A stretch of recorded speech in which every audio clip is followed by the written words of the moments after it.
నిజంగా హైడ్రా గురించి ఇక్కడ జిల్లా వ్యాప్తంగా కూడా కూల్చివేతల కార్యక్రమం కొనసాగే అవసరం కనిపిస్తుంది. నిజంగానే రాష్ట్ర వ్యాప్తంగా కూడా కొనసాగుతున్నాయి కనుక వారు ఏమంటారో తెలుసుకునే ప్రయత్నం చేద్దాం. నిజంగానే హైడ్రా మాత్రము హైదరాబాద్లో సక్సెస్ అయింది అనుకోవచ్చా? కూల్చివేతలు ఏ విధంగా? ఒక హైదరాబాద్కి ఎందుకు పరిమితం కావాలన్నా అన్ని ఊర్లకు రావాలి. ఎందుకంటే అన్ని మున్సిపాలిటీలలో వరదలు వస్తున్నాయి, జనాలు కొట్టుకుపోతున్నారు, నాలాలలో పడి చచ్చిపోతున్నారు, ప్రకృతిని మనం డ్యామేజ్ చేస్తూ ఉన్నాం. కాబట్టి ఇర్రెస్పెక్టివ్ ఆఫ్ ద పార్టీస్ ప్రజలు బాగుండాలంటే ప్రకృతి బాగుండాలి. ప్రకృతి ఒడికి మనం దూరం అయితే మన వయనాడులో ఏమైందో చూసినాం, అంతకుముందు ఉత్తరాఖండ్లో ఏమైందో చూసినాం, అంతకుముందు కేదార్నాథ్ టెంపుల్ కోత ఏమైందో చూసినాం.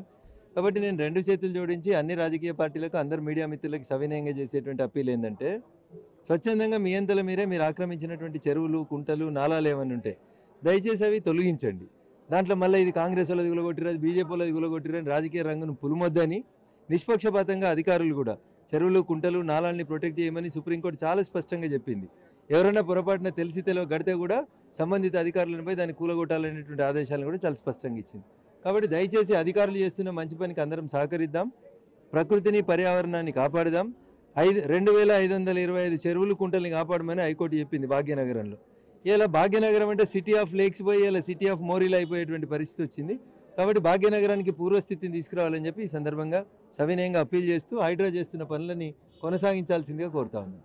అంటే రాష్ట్ర వ్యాప్తంగా అంటే హైదరాబాద్ మహానగరానికి పరిమితం కాకుండా గ్రామీణ ప్రాంతాలు గతంలో జిహెచ్ఎంసీ కావచ్చు 58, 59 జీవోలో కూడా రెగ్యులరైజ్ చేసుకోవడం జరిగింది. దీనిపై మీరేమో నువ్వు ఎట్లా రెగ్యులరైజ్ చేసుకున్నా సుప్రీంకోర్టు ఇచ్చిన డైరెక్షన్ ఏంటంటే ఎఫ్టీఎల్లు, బఫర్ జోన్లు, చెరువులు, కుంటలు, నాలాలలో ఎవరు ఏ స్థాయిలో ఉన్న వాళ్ళు కట్టుకున్నా దానికి ఎవరు అనుమతి ఇచ్చినా వాటిని ఎట్లాంటి ఇబ్బంది లేకుండా కూలగొట్టమని చెప్పింది. కేవలం హైదరాబాద్కే పరిమితం చేయకుండా వరంగల్ ఉంది, నెక్స్ట్ సిటీ కరీంనగర్ ఉంది, నిజామాబాద్ ఉంది, సిద్దిపేట ఉంది, మున్సిపాలిటీస్ ఉండి ఎక్కడైతే 1,00,000 జనాభా దాటినటువంటి పట్టణాలు ఎక్కడైతే పెరుగుతూ ఉన్నాయో భవిష్యత్ అవసరాలని దృష్టిలో పెట్టుకుని అన్నిటిని చెరువుల్ని, కుంటల్ని కాపాడమనేది నా అప్పీల్. ఈ Hydraa to be extended to అన్ని మున్సిపాలిటీలకు రావాలని నేను కోరుకుంటున్నాను. రేవంత్ రెడ్డి తీసుకున్న నిర్ణయం హైడ్రా కరెక్ట్ అనుకుంటున్నారు?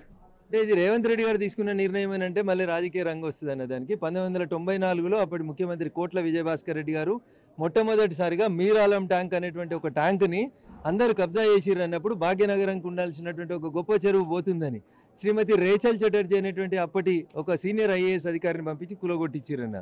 తర్వాత 2007, 2008 లోపల హైకోర్టులో అనేక రకాలైనటువంటి పిల్స్ వచ్చినప్పుడు అప్పుడు ఉన్నటువంటి ఉమ్మడి ఆంధ్రప్రదేశ్ హైకోర్టు చాలా స్పష్టంగా చెప్పింది. లేక్ ప్రొటెక్షన్ కమిటీ అని ఒకటి వేసి దాన్ని కాపాడమని చెప్పింది. దానికోసం జీవో నెంబర్ 154 2010వ సంవత్సరంలో వచ్చిందన్న. జీవోలు అయితే వచ్చినాయి కానీ ఇంప్లిమెంట్ చేయాల్సినటువంటి మంత్రులు, ప్రభుత్వాలు నిద్రావస్థలో ఉండడం వల్ల ఈ దుస్థితి వచ్చింది. ఇప్పుడు ఉన్నటువంటి ప్రభుత్వం ఆ కార్యక్రమాన్ని ప్రారంభించినందుకు నేను అభినందిస్తూనే విమర్శకులకి తావియొద్దని, తప్పుడు పనులు దీని ద్వారా జరగకుండా చూడాలని, పక్క పార్టీల్లో కొట్టిర్రు మనకి కొట్టలేదనేటువంటి ఆ చెడ్డ పేరుని తెచ్చుకోవద్దని ఈ రాష్ట్ర ప్రభుత్వానికి నేను ఇచ్చేటువంటి సూచన. అంటే కొంతమంది కోర్టుకు వెళ్తున్నారు, కోర్టు గైడ్లైన్స్ తీసుకొస్తున్నారు, ఆపే ప్రయత్నం చేస్తున్నారు, దీనిపై మీరు అన్న కోర్టు చెరువులో కట్టుకోమని అంటదని నేను అనుకోను. ఒకవేళ ఏదైనా తప్పు అఫిడవిట్లు ఇచ్చి ఎవరైనా స్టే తీసుకొస్తే 2 రోజులలో స్టే వేకట్ అవుతుంది, కొట్టేసేయాల్సిందే. ప్రకృతిని మించింది ఏం లేదు. మనం ప్రకృతిని కాపాడకపోతే ప్రకృతి వాయనాడులో ఏం చేసిందో చూసిర్రు, అట్లే అవుతుంది. రేపు భాగ్యనగరం కూడా చిన్న వాన పడితే వరదలలో మొన్న మాన్యువల్ తెరిచి 2 ఏళ్ల పిల్ల మాన్యువల్లో పడి చచ్చిపోయిందన్న. ఎవరికైనా పిల్లలు ఉంటారు. 18 ఏళ్ల చెల్లె కన్నటికొండ మీద వస్తుంటే ఆడ నాలా ఉంది, ఎల్లో కన్నా పోయింది, కొట్టుకుపోయింది. ఇవి జరగాలని ఎవడన్నా దుర్మార్గుడు కోరుకుంటే వానికి విఘ్నతకే వదిలేస్తాను.